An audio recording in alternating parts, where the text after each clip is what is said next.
আমি জিজ্ঞেস করছি এসপি এবং সোনারপুর থানার যে আইসি, যে ওরা on what ground did they not accept the complain, on what ground? কেন?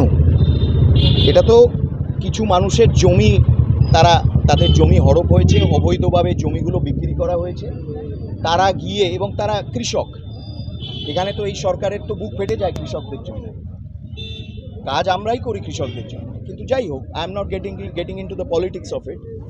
তারা গেছে, মানে সাধারণ নর্মাল কোর্স অফ ইভেন্টে তারা গেছে কমপ্লেন করতে, কমপ্লেনটা তারা নিচ্ছে না কেন? এসপি অলসো, আমি ভাবলাম যে এসপি অন্তত ওনার একটু, যেহেতু এত একটা সিনিয়র পজিশনে বসে আছেন, ওনার একটু সেন্স অফ ডিসক্রিমিনেশনটা বেশি হওয়া উচিত। নিজের একটু, ওনার সম্বন্ধে আমার কাছে অনেক যা বিষয় অনেকে বলেন, কিন্তু আমি নিজে বায়াসড হতে চাইনি, কিন্তু আজকে আমি বায়াসড হচ্ছি। কেন আমাকে বলা হলো যে উনিও কমপ্লেন নেননি, কেন, ওয়াই? এবং ওনার ডিউটি হচ্ছে সোনারপুর থানাকে জিজ্ঞেস করা যে তারা কমপ্লেন নেয়নি কেন। It is an open and shut case. 527 বিঘা জমি, 527 বিঘা জমি, এই জমি তাদেরকে জাল করে, জালি সব একটা চক্র তারা করে 527 বিঘা জমি হড়প হয়ে গেছে। 121টা সেলস ডিড এবং 98টা ভুয়ো পাওয়ার অফ অ্যাটর্নি করে। So this is a very major scam. It runs into hundreds of crores. It's a major scam. একদম সিবিআই এবং ইডি, এটা actually fit case for CBI and ED. এই দুটোই দাবি আমরা তদন্তে, শুধু তাই না, আমরা আইনি, we are taking recourse to legal action as well. We are taking recourse to legal options. না, আমি তো আমার বক্তব্যে পরিষ্কারভাবে বললাম, যখন পুলিশ এবং প্রশাসন যখন এই ধরনের কমপ্লেন নেয় না, তখন পরিষ্কারভাবে বোঝা যায় that they are acting under political orders.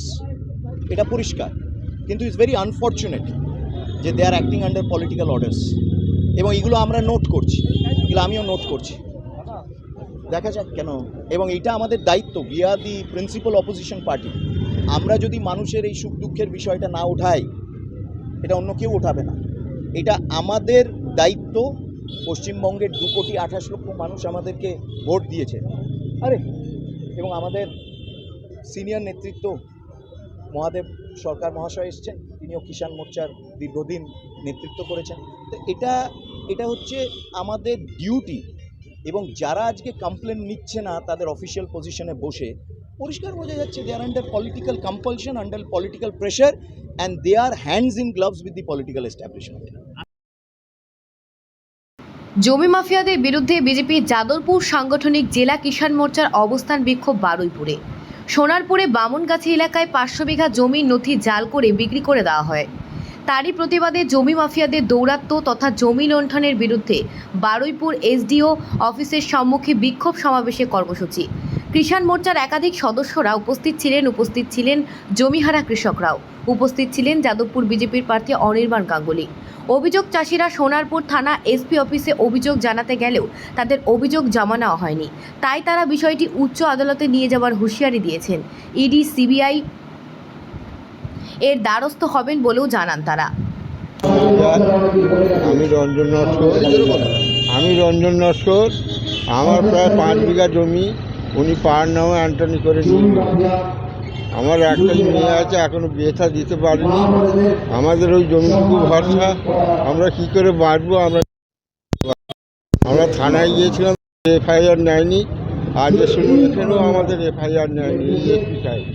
তাহলে আমরা কোথায় যাব? আমরা কীভাবে জমি পাবো? আমরা সেই জন্যে আমাদের প্রার্থী অনির্বাণ গাঙ্গুলি যে পথে যাচ্ছে, আমরা সেই পথে আমরা হাঁটতে শুরু করি, যদি আমরা জমিটা পাই। আবেদন নেয়নি, কিসের দাবি জানাচ্ছ? আমরা জমি ফেরত পাওয়ার জন্য। সিবিআই না ইডি? আমরা ইডি তো খুব ভালো হয়, তাহলে তো সমস্ত চোরগুন্ডা সব ধরা পড়ে যাবে, সেটারও দাবি জানাচ্ছি, এবং জমিটা যাতে আমরা ফেরত পাই সেটারও দাবি জানাচ্ছি। আমার নাম শ্রী রঞ্জন কুমার নটকর, বাড়ি বামনগাছি 1 নম্বর। এখানে কমাবেশি 10 জন মতো যোগ দেওয়া হয়েছে, কাগজও তোলা হয়েছে। তার আগে আমরা সোনারপুর থানায় গেছিলাম গত রবিবার, আমাদের কেস কিংবা সাধারণ ডায়েরি সেটাও নেওয়া হয়নি। তার ফলে আমরা আজকের সুপারিনটেন্ডেন্ট পুলিশ এমনকি এসডিও অফিসে সামনে অবরোধ করতে বাধ্য হচ্ছি, যাতে নিচে থেকে আমরা এই কাজটাকে উদ্ধার করতে পারি। যদি না পারি আমরা ঊর্ধ্বতন কর্তৃপক্ষ অর্থাৎ হাইকোর্টে যাওয়ার জন্য প্রস্তুতি শুরু করছি। এবং এই মতো অবস্থায় কোনো পক্ষ আমাদের হয়ে, মানে অল্প চাষিদের হয়ে কোনো পক্ষ ওপর থেকে নিচ কে কীভাবে জড়িয়ে আছে সেটা জানি না, কিন্তু যেহেতু আমাদের ন্যায্য অধিকার কেস কিংবা ডায়েরি নেওয়া, সেটা না নেওয়ার ফলে আমাদের মনে হচ্ছে যে এতে ওরাও জড়িত আছে সম্পূর্ণভাবে।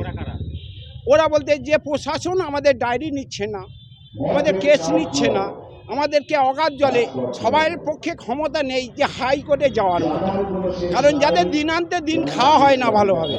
আজকের চাষিরা সবসময় অবহেলিত, সেই চাষিদের জিনিসগুলো কি করা হলো, আধার কার্ড নকল, প্যান কার্ড নকল, টিপসই নকল।